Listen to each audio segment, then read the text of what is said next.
Easy to be sceptical about UFOs. Our perceptions are often shaped by the creative minds of Hollywood. But now come the real-life X-Files. Former top-ranking military insiders will tonight tell of experiences they simply can't explain. These are credible witnesses with extraordinary stories. Ross Coulthard convinced them to share what they know. We're about 150 or 200 yards from the site. Everything else is just deathly calm. There is no doubt about it, and we're seeing strange lights in the sky. It appears to be maybe moving a bit this way. Yes, it's better than it has been. It's coming this way. It is definitely coming this way. The pieces of it are shooting off. There is no doubt about it. This is weird. What is it? We don't know, sir. We're standing there in awe, and all of a sudden, a beam came down right to the side of us. And I'm thinking, is this a warning? Is this communication? Is this... What is this, you know? What do we do now?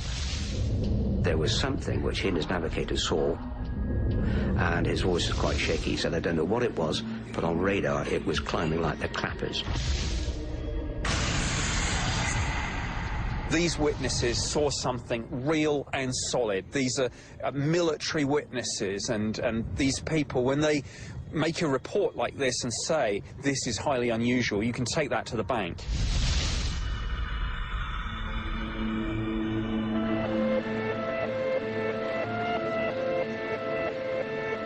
Inside the British Ministry of Defence, Nick Pope was cleared to read Britain's most closely held state secrets. As he was to discover, the ministry was sitting on its very own X-Files. In the early 90s, this former deputy director of the MOD was pulled aside to investigate the threat to British national security posed by UFOs. When you were asked to do it, did they sort of come up with a bit of a wry smile and say, I've got something for you, old boy? I was effectively headhunted into that job. I was broadly sceptical. I certainly went in there having no expectation of finding little green men. What Nick Pope found in those secret files was intriguing. But one incident left him questioning for the first time whether the truth really is out there. The turning point was the Cosford incident. It was this point midway through my tour of duty where I came in one morning and the phones were ringing off the hook, and gradually throughout that day I put together this story of this amazing series of sightings that had occurred over a period of 6 hours. On the night of 30th of March 1993, across southern England, reports flooded in of strange lights moving in a northeasterly course. They formed the outline of a massive black triangle. The most dramatic sighting that night was here around the Royal Air Force's Shawbury base in Shropshire. Multiple witnesses independently reported seeing not just lights, but a clearly structured black triangular craft which moved slowly overhead and then accelerated off to the horizon at impossible speeds. Now, the fact of this sighting is clearly recorded in the newly released Ministry of Defence files. But even more interesting, the investigators from the Defence Department were unable to explain that mystery, even to this day. Of all the accounts, the most compelling was filed by the on-duty meteorological officer at a nearby base. He saw it initially move slowly towards the base, and he said it's very slow speed, maybe 30 or 40 miles an hour. And then he heard this low-frequency humming sound, which he said was quite unpleasant, rather like standing in front of a bass speaker. He said he could feel the sound as well as hear it. He saw this narrow beam of light firing down from the craft, and from this very slow speed, the UFO accelerated away to the horizon in seconds. And he described this to me as many times faster than a military jet aircraft. And this is a credible military witness? This is an Air Force officer with 8 years service. And you believed it?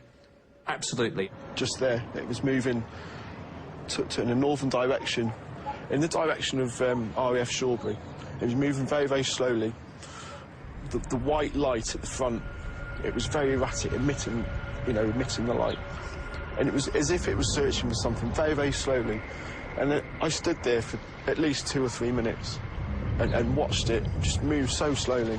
And then all of a sudden, you know, it just went off, just shot off, gone, poof. This is the first time Darren Perks has publicly spoken about what he saw that night. In 1993, he was an Air Force cadet. His description matches exactly the one given by the RAF Met Officer. Craft. It was defined against the sky. The sky was clear. The stars were out. This blocked out the stars. It was black, solid, triangular. Neither myself nor my superiors at the MOD have any conventional explanation for what was seen. To this day, it's completely unexplained. The British Ministry of Defence investigators even approached their American counterparts here in Washington, D.C. to ask them whether the US was doing any secret test flights in British airspace that might explain the spate of weird UFO sightings. The answer they got back from the Americans was even more intriguing. They gave us absolutely cast-iron assurances that there was no such craft. Let's say it was of extraterrestrial origin. Why would ET fly billions of light years across the galaxy and park itself over a RAF base in England? Speculatively speaking, if these things were alien, I guess their motives, it seems to me, would be scientific study. But crucially, you concede it's a possibility that it was alien. Forgive the politician's answer, I can't rule it out, but I guess in strictly logical terms, of course I can't.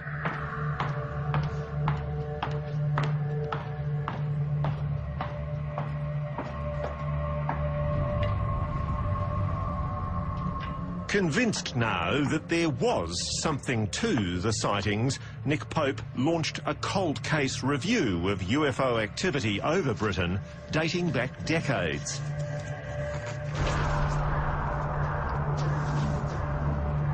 And what he found was a surprising number of cases where the ministry had no rational explanation for what had been seen. Well, this document here is pretty impressive. This is the Assistant Chief of the Air Staff being briefed on a UFO incident where an object was assessed as operating over the UK, completely unknown. This was something which we had never seen before, we couldn't explain. Alan Turner is long retired. But in 1971, he was wing commander in charge of an Air Force radar unit that went on high alert after multiple objects moving at impossible speeds and heights were tracked on his screens. Turner ordered a bomber pilot to try to intercept. He admitted that there was something which he and his navigator saw, and his voice was quite shaky. He said, I don't know what it was, but on radar it was climbing like the clappers. We didn't see anything visually, but it was definitely on our radar. Would you have spoken out about what you saw that night while you were with the RAF? No. Why not? Professional integrity. I was told not to talk about it. Colonel Charles Holt was also worried that revealing what he saw would kill his career. It certainly wasn't career-enhancing. How am I ever going to explain this? Nobody will believe this. It was 1980, and Holt was the US Deputy Base Commander at the Bentwaters